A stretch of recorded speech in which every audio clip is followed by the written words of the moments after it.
CalCast is delivered by FedEx, our presenting sponsor.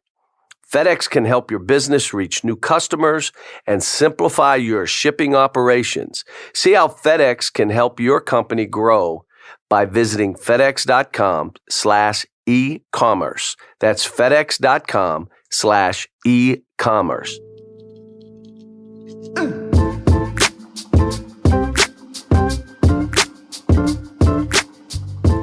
Hello, folks. Coach Cal, the CalCast. Had a lot of fun. Last week's guest, Rick Pitino.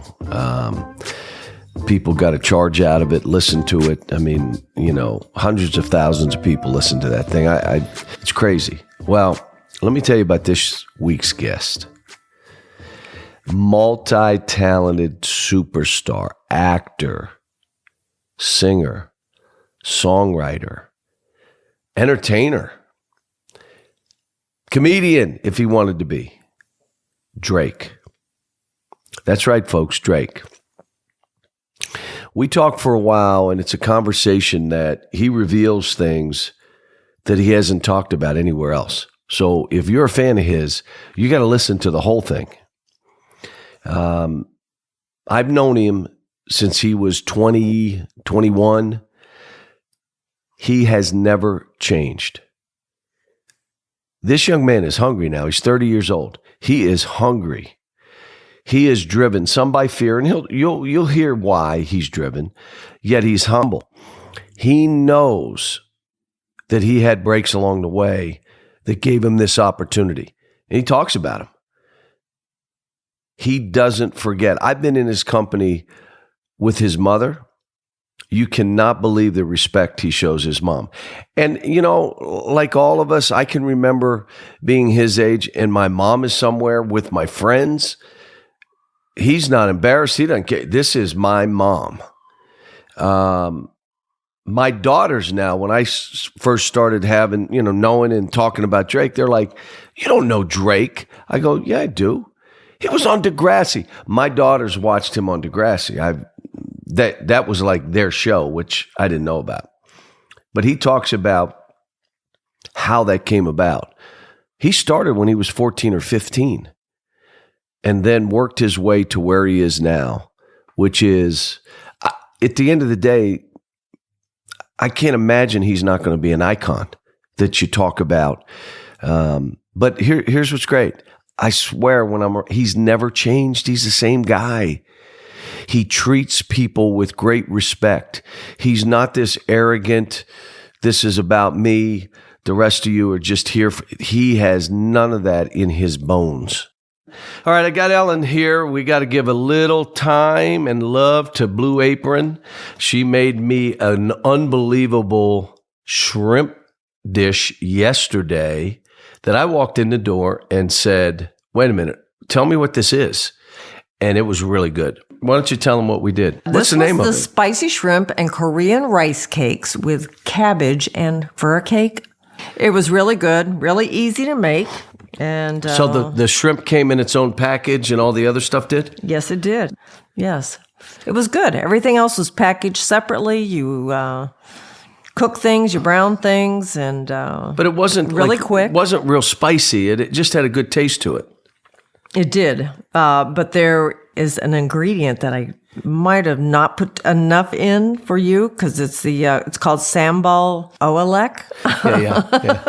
Try that again. I know. I think that might have made it a little spicier if I'd put a little bit more of that. Oh, so you were thinking of yourself again? Maybe. There's no I in team. Do you know that? Oh, I do know that.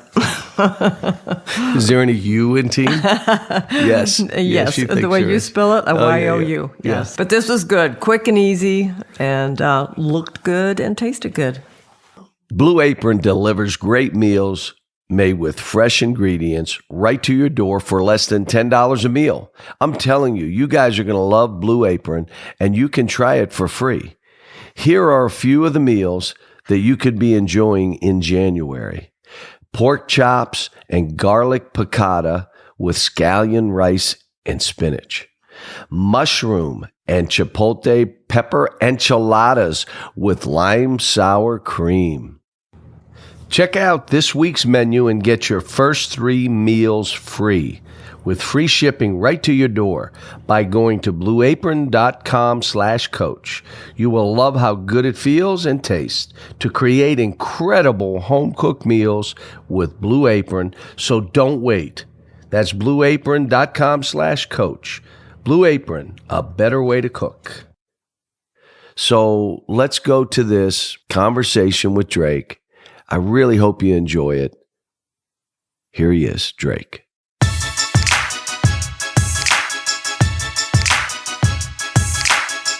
So today's guest, multi-talented superstar who does it all, from acting to entertaining to singing.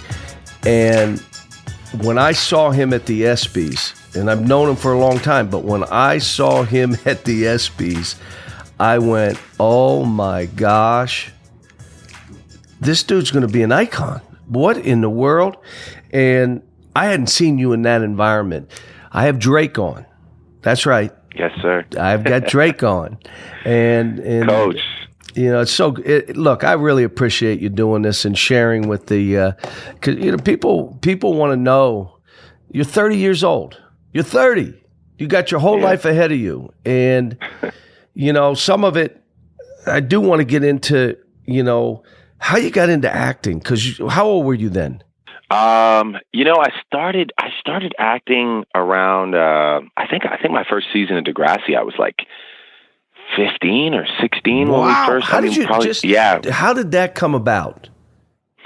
I had a kid in my class. His name was Jesse Abrams, and his dad was an agent, and his father's name is n.o.r.e. Great guy, amazing person in my life. I always, have a lot of love for him. And basically, I had my mother ask his mom, I think, if I could get a sit down with his dad to audition for his agency. I had been doing like print work. My mom had me in like stuff like, when they have those catalogs like for like Walmart Halloween costumes and stuff like I'm sure I have like 100 of those pictures floating around. So I was doing print work, and then this gentleman, n.o.r.e., let me come in and audition for him.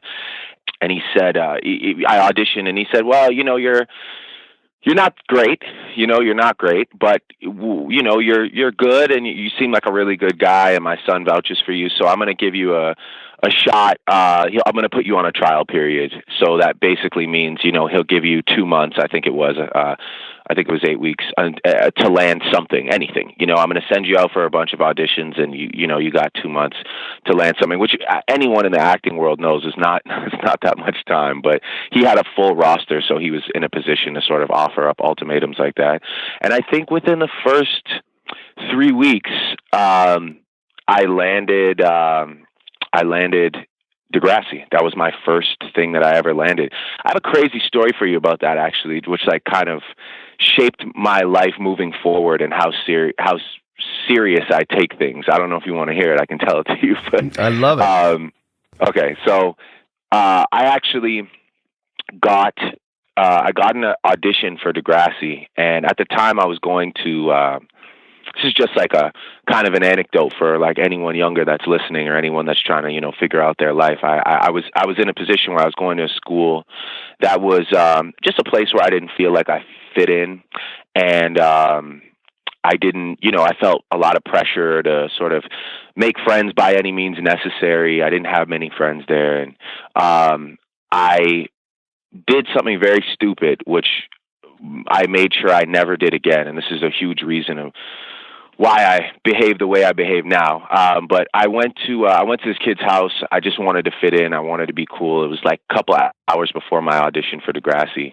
And I got high for the first time, stupidly enough. And I had to go do my first audition ever, like pretty much just, I was so out of it. I like smoked marijuana for the first time. And I just was so angry at myself. I was in tears. I was like, thought I threw my whole life away, just to be cool, just to fit in. And luckily enough for me, I was gifted a callback to come audition again. And, from that moment forward, I take everything I do so seriously, especially like performances. And I'll never let myself ever jeopardize my career for something like that. And still to this day, I never, we might celebrate and have like a glass of wine before a show or something, or one drink, but I'll never get intoxicated before anything. I mean, I don't really get intoxicated too often, period, but I'll never get to that point before I have to do something serious because of the Degrassi and just because of that situation I was in. So it actually kind of really shaped my entire attitude towards professionalism, which kind of was funny to happen at like 15 years old or 16 years old. But that was kind of how I got my start, that was, and I went back, and obviously I didn't repeat the same action. I went back, and the part was originally for like this football player. It was all like, it was intimidating too, because it was really, the role was for, a Caucasian football player, and they just allowed me to audition. And when I came back to do my second audition, I just knew I had to captivate them, and they changed the role to, a mixed race basketball player, and that was kind of how I got my start. Amazing. Amazing. Hey, let me ask you. You love basketball too. I do. I mean, you're into it. If you were a high school player, where would you be going to play college basketball? That can't be a serious question coming from you. I mean, if you were one and done, if you were one and done.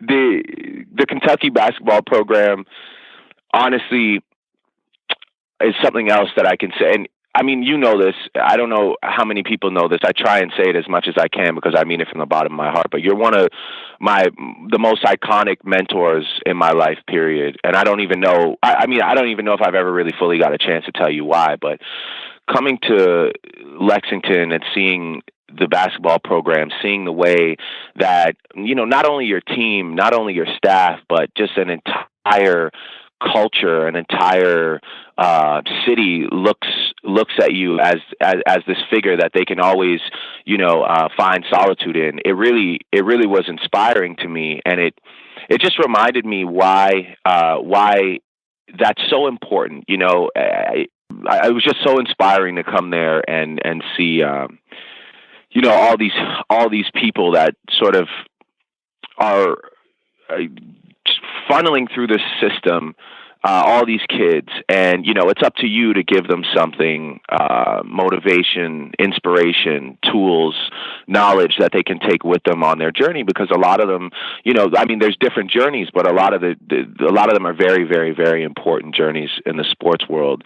And I had an immediate, a newfound but an immediate respect for you as a man, and I started to kind of start thinking about my own life and the fact that was something that was missing in my life. And I started thinking about education and how important it is to walk into the classroom and to be motivated, to be inspired and to feel loved. Because when I came to Lexington and I met you, I didn't want to leave. I would have probably traded my life at that moment to like play Kentucky basketball and be, under you. And it felt like a mentor. It felt like a father figure. It felt like this incredible feeling. And at 26 years old, it made me go and reconnect with the teacher that I loved the most through grade 9 through 11 before I decided to stop going to high school. And I reconnected with her, and we still talk every day, but at that point in time, we would talk a lot, and I asked her if she would help me graduate high school. And I felt like I was doing it just in honor of what and this is not just to say this because I'm on this show, but like I felt like I was doing it just to honor what I had seen in Lexington, and that feeling that I had, like I was a part of something. And I wanted to, along with obviously doing it for my mother, who's a retired teacher, but I really had this desire to finish And so I went through the motions for an entire summer and got all the credits in order. And then I went and I wrote my exams with a classroom full of kids. And I ended up actually getting to attend a graduation ceremony in which you took the time out of your insanely busy schedule. I had to. For you to do that. Look, I see you and what you've been able to do. You're a role model in how you're doing what you do. Let me say one thing. I got to go back. I read a book where you come up with your life's word, that word. And for me, it's what are your skills, what are your passion, and where can you make a difference? Right. And that word for me is hope. Yeah. I hope that I create hope for other people where maybe there wasn't hope, or where, like, that's what I'm looking at for me. And I look at you and say, the lives you're touching, and you decided that it was important that you went back and finished your high school degree. I was going to be there. I flew right in, didn't tell you. No, you didn't. And you're looking like, oh my, what? Yeah, I couldn't believe it. I mean, like I said, your schedule, I mean, just looking at it is like a daunting task, but I know what's required of you. I know how insanely busy you are.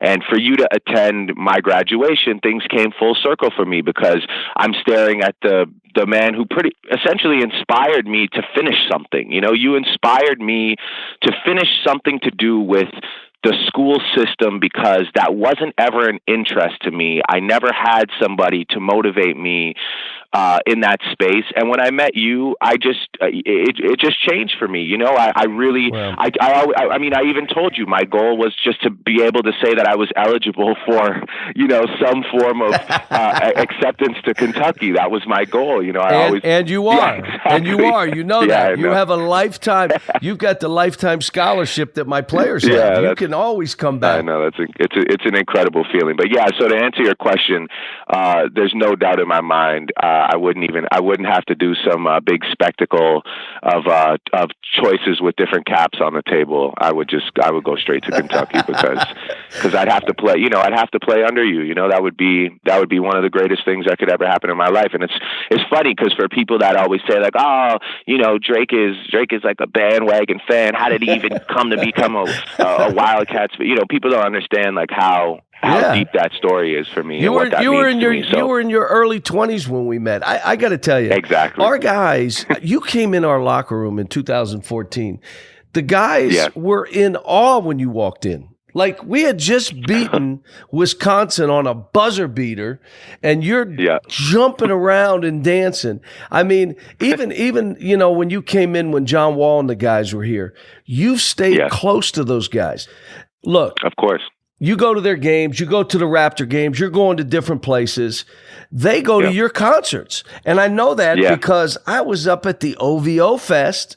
And again, were you embarrassed that a 50-year-old guy was at one of your concerts? Is that embarrassing? Never. No, it was legendary. Come on. So I walk in, and all of a sudden I see John Wall and Trey, and I'm seeing all my guys up there. And I'm like, what is this? And so you've stayed connected, and I know you do. And I can't imagine when you're sitting there in the first row, the first thing, all my guys, DeMarcus Cousins, and let me thank you publicly, because anytime DeMarcus struggles, you're the first one on the phone. You're the first one to get a message to him. You've been there. So, but my guys, when they see you, what do? I mean, we just like we're family, it's a family. So they're coming over and grabbing and, hey man, look, let me say this, because you talked about how hard you work. I mean, you're a grinder. Yeah. I mean, I try to get a hold of you sometime and say he's been in the studio for 2 days. What's the longest that you've been in a studio? Tell me how do you do this? I mean, I've done stretches. Without sleep, you mean, or just like you're in there and you're saying, man, we're spending 12, 14 hours. I'm going and taking a nap, and we're like, here we go, and we're like 5-7 days, other than eating a small sleeping. I mean, I don't know. I mean, I'm asking. Yeah, that's sort of. I mean, doing stretches or long runs is kind of the norm for me. I'll sleep for about like 6 hours and then try and get like a 14-hour run in. on any given day, really. But when a project's coming to a close, I mean, we've gone to extremes to finish things like, I've had an air mattress set up in the recording space where I'll just try and grab 20 minutes here, an hour here, and we'll go I've gone 5 days straight without a solid 6 or 8 hours sleep. It's really. It's one of those things where, I mean, just like everything else in life, it's just about the time that you're willing to put in. And again, it's sometimes I have to catch myself because it becomes unhealthy. You need sleep, you need to eat properly, you need a schedule. Your body can't really function on this unorthodox pattern. But at the end of the day, it's all about the time that you're willing to put in. And my biggest fear, is always when I'm not doing it, there's someone else that's doing it. That's my biggest fear in life.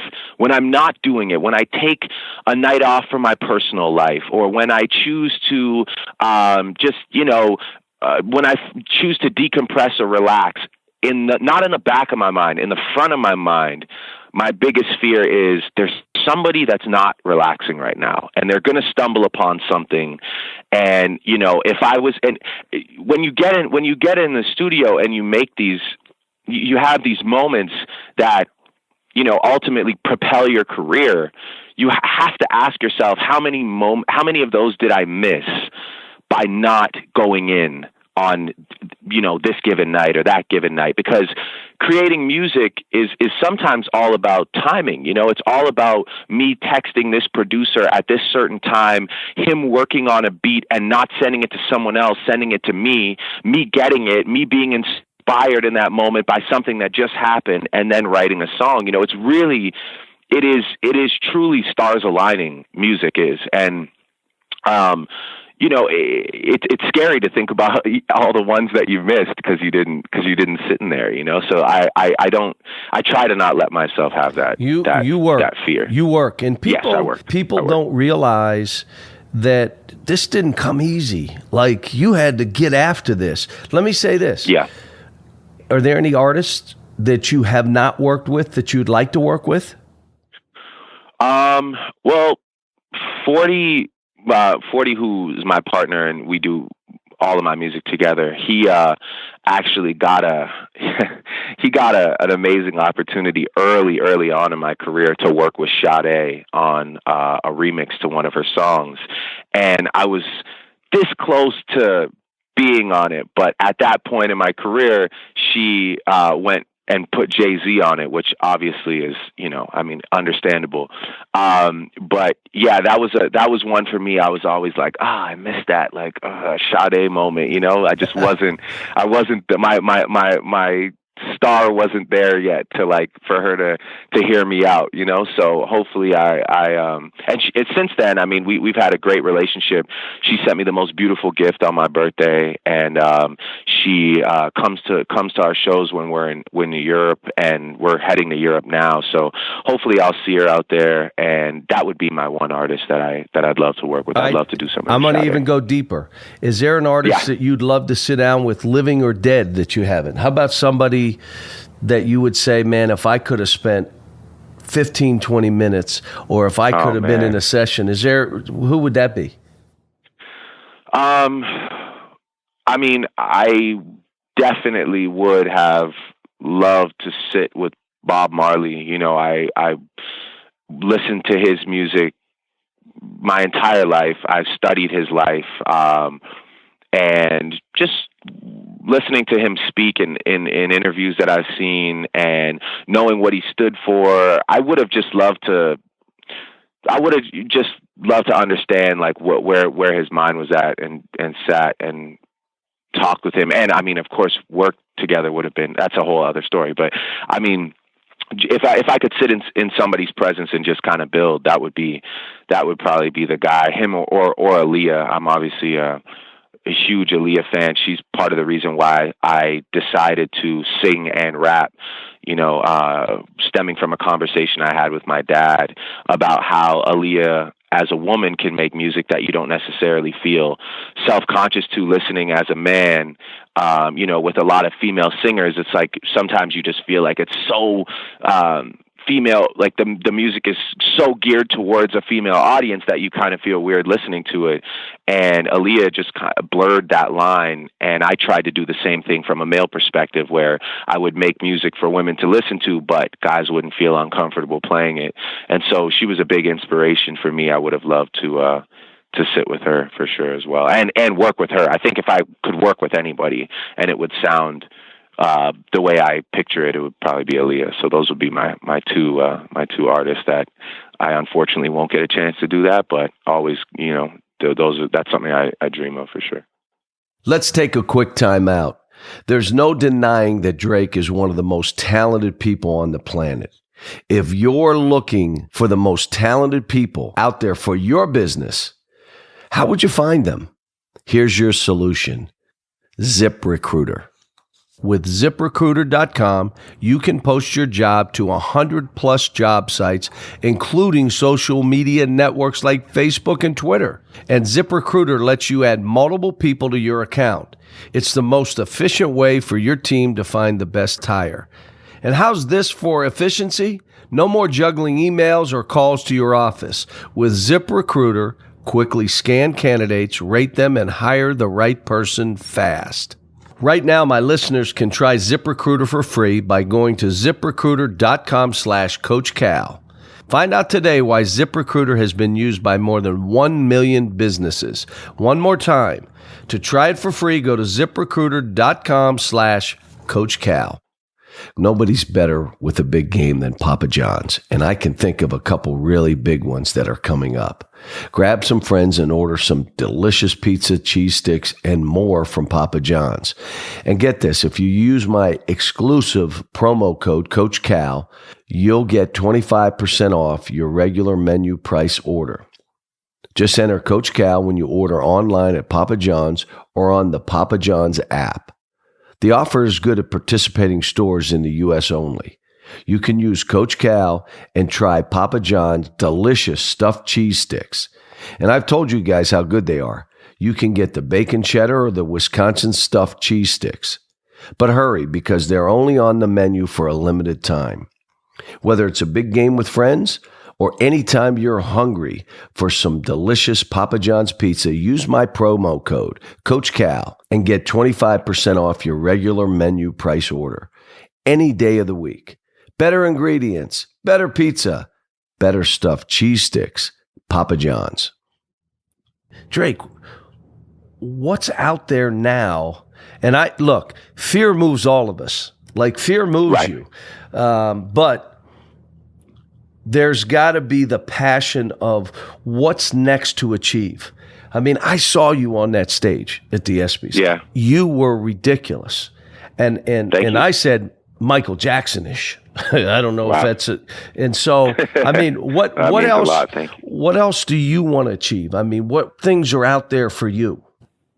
I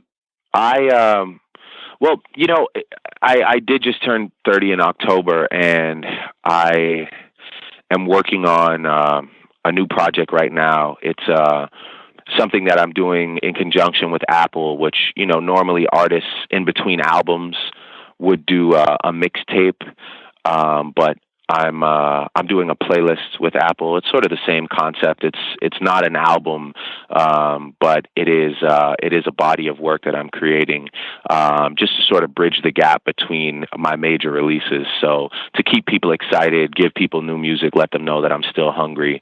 But in working on that, I had to ask myself the other day, why are you doing not only this project, but why are you still doing music? What are you still doing it for? And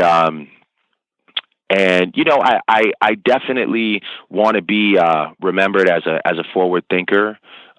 This is my conclusion. I'm doing it to be remembered as a forward thinker. I want to be remembered, much like those people that we just discussed, as an emotion-evoking artist.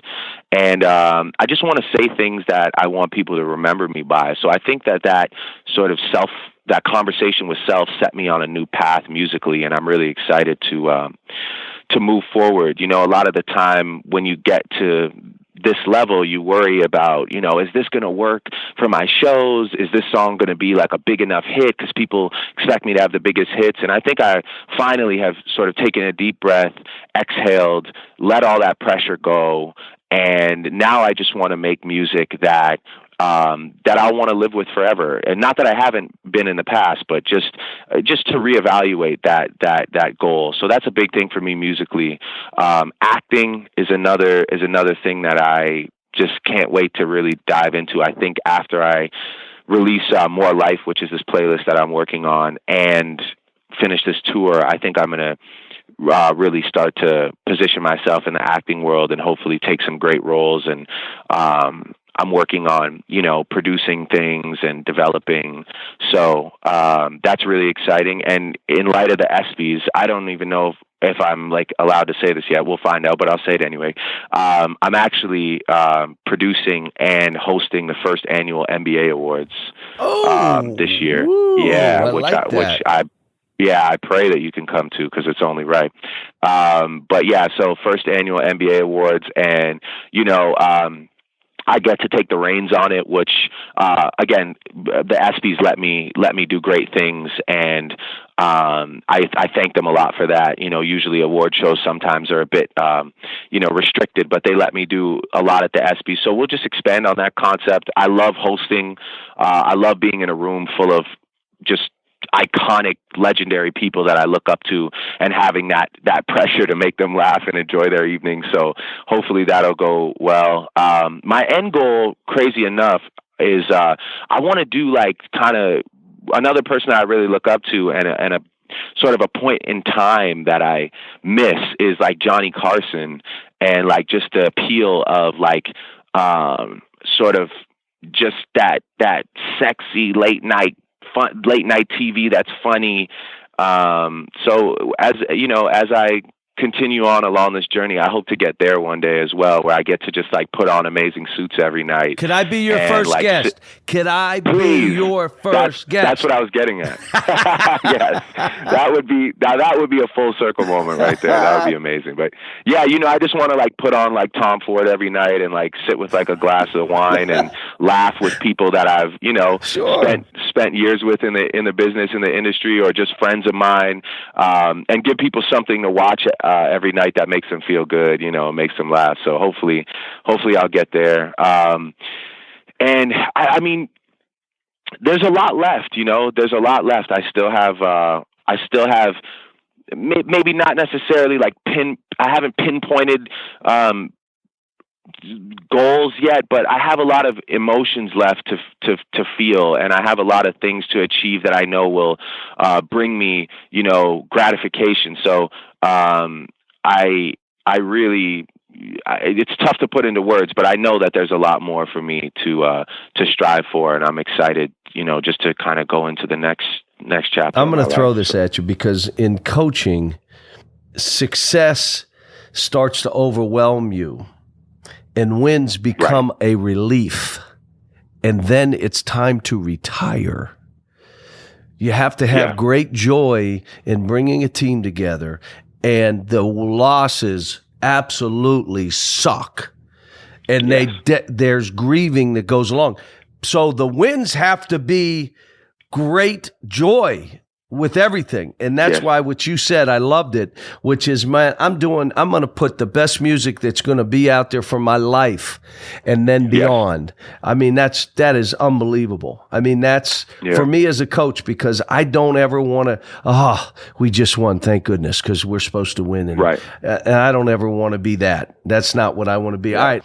Entertainers want to be athletes, and athletes want to be entertainers. Why is that? What is that?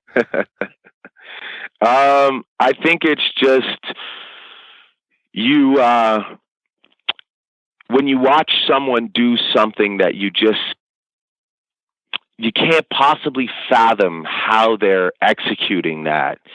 I watch basketball. I mean, this, but a lot of these guys are not only peers of mine, but friends, and when you look at somebody like, Kevin or Steph or LeBron or John or DeMarcus, you look at these guys and you watch them, first of all, they're like cyborgs, basically. They're like, just these human beings that have been blessed with the craziest build and set of athletic skills. And you watch them do things. I don't understand how they dribble a ball like that. I don't understand how Steph shoots from so far. I do, like, it's something that, we all have our path in life. And whereas, like, I can understand how, like, a comedian is funny, or I can understand how an actor is like a great actor, because they're sort of closer to my world. I think that athletes and entertainers are so far apart in the skill set that when we look over there, we see the unattainable, and when they look over here, maybe they see the same thing. They were at the concert. LeBron was there. He had you had him on a platform. You had all these guys. And let me just say this before I left, and I left early. I'm the one that usually, my players, what I always say is, excuse me, I'm going to the bathroom. They know that means he's out. He is not coming back. Oh, yeah, that's it. So Trey Lyles was there, and I'm walking out. He says, Coach, you going to the bathroom? I said, yes, I am. Yeah. Yes, I am. But they looked at you, and you could just see the joy, and then you amazed them. I could see it. I can feel it. And it's amazing that they would love to be able to do what you do. And I think you're right. They look and say, it's just not attainable for me. And how's he do this? How's he move all these people? And it's, but they want to be you, and you guys, they want you, the NBA, what is it? The Celebrity All-Star Game. Dudes are diving to get in this thing. They're training. Of course. They got trainers. Come on. Of course. I mean, I like, majority of my life is sports. It's funny because it's like, and sometimes when we get out on the court, I have a basketball court at my house, and when we get out there, we play so hard, I have to remind myself, like, I don't get paid from this. I got to relax because I still have to do a tour. And, I've torn my ACL already playing basketball. So, it is, and even on the flip side, I go to Oracle Arena and I'm just in awe of the fan base and the loyalty and the skill on the floor.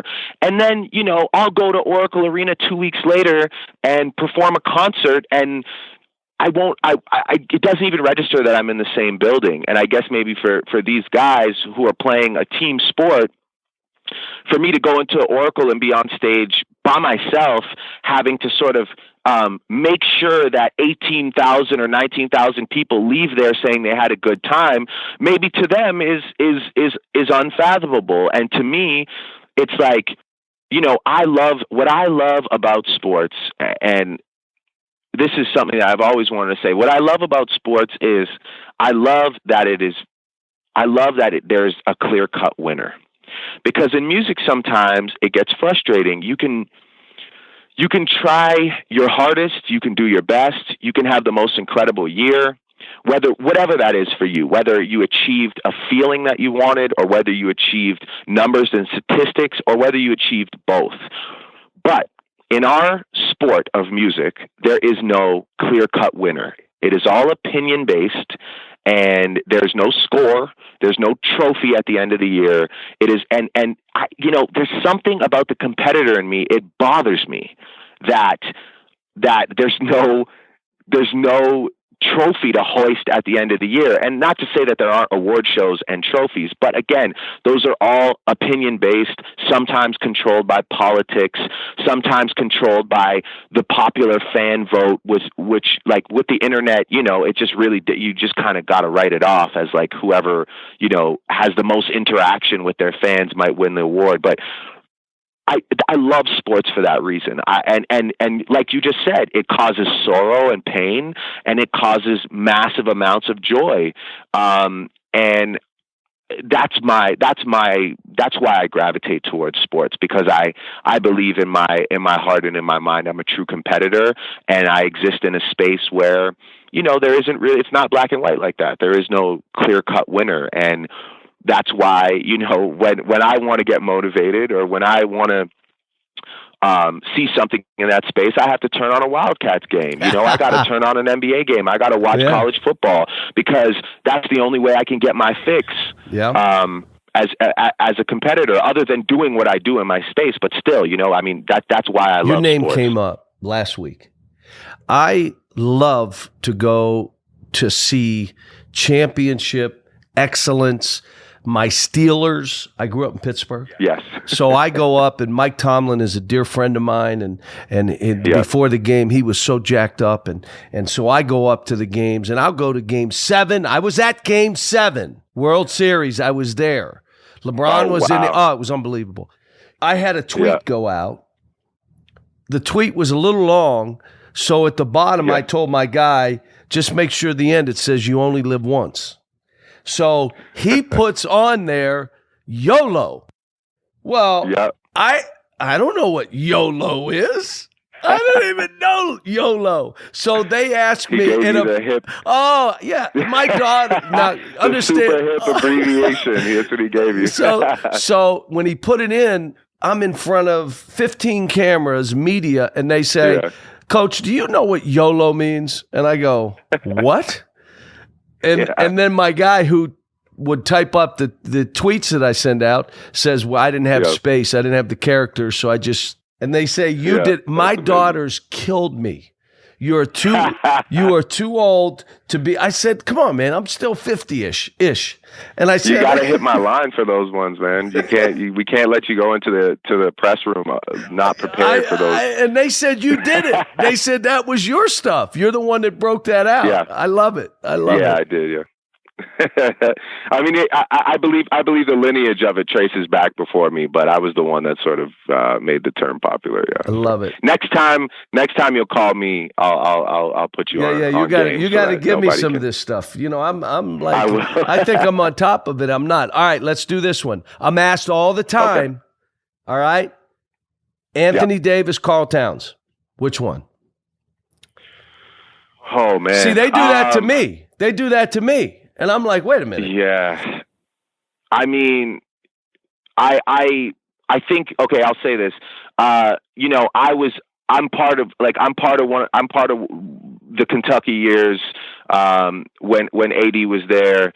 And, that was a great time for me. I'll say this about Karl. I'm probably more excited to see Karl, develop and where he goes. I think that he's going to be, I mean, he already is, but I think he's going to be one of the most exciting players in the league. But I have to go with AD just because he's good. I mean, is he good? I'm too invested in that in that year. I'm too invested in that. All right, here's another two team, players. So. Here's two guys. Okay. John Wall and a healthy. I had Derek in Memphis. A healthy Derrick Rose. John Wall, a healthy Derrick Rose. I have to go John Wall all day. I think I've watched John do some incredible things. I've watched him play some great basketball, and I think this year you're seeing somebody who's ready to be.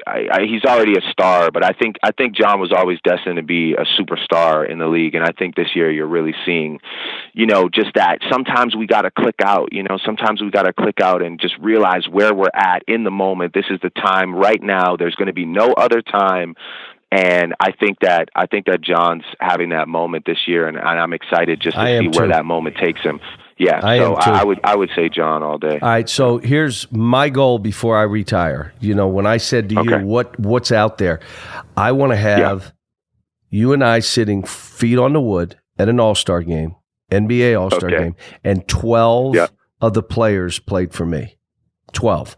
Now, right now we have 8 that are being voted on, and it appears as though 4 should make it. 4. Yeah. So I got to get 8 more. So now I got to figure out how we get 12. Half the NBA All-Star game would be our family. And you and I, mid-court, feet on the wood. If I can get the tickets, I'll get them. If not, you'll have to pay for them. But we'll be sitting, we'll go feet on the wood watching that. That's my goal. I mean, again. By the way, I'm locked in. You consider that done. And I'll say it now. I'll get the tickets. That'll be that'll be an honor to get the tickets. That'll be your gift. That'll be your gift. Yeah. All right, let me shift a little bit. Okay.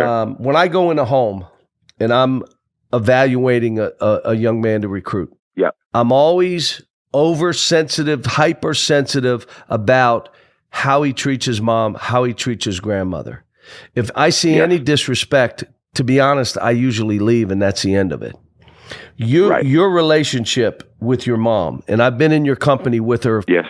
Tell me about that. My mom is, to me, and I don't want to be like cliche with this term, but my mom is like superhuman to me. My mom has overcome so many things, and I was blessed enough to bear witness to this tiny woman. I mean, my mom's like 5'4", like 5'3". She's like a very, she's a superhero in a small package, but she's this tiny woman, and she's overcome so much. I mean, her health issues, she's just bounced back from us being down to nothing or in the negative even. And just a lot of things, we had a tough time together. A lot of people kind of get the wrong idea about me, I think, as far as just like, oh, life was easy and he was privileged and he grew up here and he's only, he got here because his family like paid the way. And I sort of read these assumptions about my life and how easy it was. But I'm very, very proud of our journey together. My mom is my best friend, and we fought through a lot together. I would lift her up when she was battling depression. My mom was very sick. My mom's had surgery after surgery to try and correct the things that have been wrong with her in the past. And I think the toughest thing for us that we ever went through together was just, my mom being a single parent mother and us just being down to nothing, having absolutely nothing in the bank and having really no means to try and turn the situation around. And, my father, as great of a guy as he is, was, not necessarily in the picture at that time to help us out. And, that obviously pushed me. I realized that it was up to me. My uncle, again, is an incredible guy who helped our family as much as he could, but I had to make something happen if I was going to see my mom smile, if I was going to get my mom to stop smoking cigarettes, if I was going to get my mom back to a healthy, like glowing state, it was on me. And I think that's why I was relentless. I think that's a characteristic that is instilled in me forever. I am relentless. And it's all thanks to my mother. And you've seen her, she's a fragile little woman, but she's a warrior. She taught me a lot about persistence. And, I love her. I love her dearly. I think that she sees her baby in the back before he goes on stage. I've been there. I mean, It's the greatest. Yeah, she's great. She actually just left my house. She comes over she just moved to LA. Oh, that's great. That is great. Yeah, she's starting a new chapter herself. Trying to soak up some of this good weather, and she comes over here every day, even if she gets to hang out with me or not. She'll stay in the kitchen and she watches her shows and goes on the computer. And it's great. It's great at this point in my life because I think for the last 4 or 5 years, me and my mom have been just separated due to the amount of work that I have and the workload that's in front of me. I don't get to see my mom that much because she still at that time lived in Toronto, and just a few weeks ago she moved to LA, and already I can just feel the change in energy. It's great to wake up and see my mom every day. Like I said, even if we don't make a day out of it, I still get to see her and give her a hug, and we get to talk for a bit. So it's nice. But yeah, I mean, family. I know a lot of people whose mother was responsible for raising them, and like I said, my father is a great guy. We have a great relationship, and he's another person who I have to tip my hat to because he was able to just sort of turn things around, and we were able to reconnect later on in life and have a real father-son relationship. I think for a while, I may have not viewed it as that just due to just how intense life was at that time, and the fact that I felt like it was me and my mom against the world. But, as the years have progressed, me and my dad have built a great relationship. Obviously, I mean, my dad is probably like top 5, just like naturally coolest people in the world. The way he dresses and talks. Is that right? Oh yeah. Yeah, I love he's it. an old school. He's a old school Memphis player. Yeah, I love it. I love it. So yeah, I'm really proud of him. But most of all, it's just amazing to see my mom healthy and smiling and just, finding her joy in life again. She takes cooking classes in Italy. She goes and does all these things. And it's crazy because a lot of the time we spent down and out was because my mom never wanted us to appear that way to other people. She really fought. She fought very hard so that it never looked as bad as it really was. And we lived in an affluent area, but we lived in like we subletted like a piece of these people, this house that this couple lived in. I stayed in the basement and my mom stayed on the first floor, and then they lived in the rest of the house. But my mom always tried to keep it looking optimistic, even when it wasn't. And I respect her a lot for that. I've got a lot of love for her. Well, I've got to say this. I've known you again since your early 20s. Mm-hmm. And the greatest thing for me is knowing what I knew about you and then continuing to see you. You have not changed. Thank you. And that's the hardest thing in what we all do. Look, the greatest compliment my friends that I grew up with pay to me is when they say he's been the same. He's never changed. And most of that is not nice. It's derogatory, but that's okay. He's still the same guy that he was when we grew up, but didn't know where to put oil in the car and all the stuff they throw at you. But that's for me to see you and all that's happening, how you've stayed and what you've done for your mom, to see that your friends, you're loyal to your people. Yeah, of course. And that I just can't tell you. I mean, I've seen people gone on the path that you're on, and I look at it and say, I don't want to have anything to do with them. Mm-hmm. And I look at you and I'm just proud to say that this guy is making it, that's changing lives around him, that's going to be now changing other lives, and wants to, from what you're saying to me, I want this to be bigger and deeper than just what I'm doing. I want this to have an impact. And you know what? You're going to do it. I'm going to be here. We're going to the All-Star game. Yes, Before sir. I retire, we got to get 12 All-Stars. Done. So we're going to have to do something. If there's anybody I believe is going to make that happen, I promise you it's you. There's probably no other individual on this planet that could make that happen, but you seem to manifest all the things that you put into the atmosphere. So I will, like I said, my job that night will be getting the tickets. And that year, I mean, first of all, I need to know when my next invite to Madness is, because I feel like it's already been too long. But I need to come back and and get right with the entire Wildcat community. Oh, they love you. Yeah, are you kidding me? They love you. They love you. But we'll be at that game, though. I know it. For sure. I appreciate you spending time. You talk about me being busy. You're crazy busy, and you decided to spend some time, and I appreciate it. I'm always going to be here for you. Drake, you keep doing your thing. Thank you, Coach. I appreciate it. Anything for you, and like I said, I know we're coming to the end, but I just wanted to say, thank you for everything you've done for me. I've met a lot of supposedly iconic people, and they're supposed to be great, they're supposed to be legendary, but you are one of those people that you're meeting you, knowing you goes beyond all the myth and all the legend. Truly, I appreciate you. You shaped my life and set me even further in the right direction. So I'm forever grateful. And like I said, I'm always here for you, anytime, anywhere.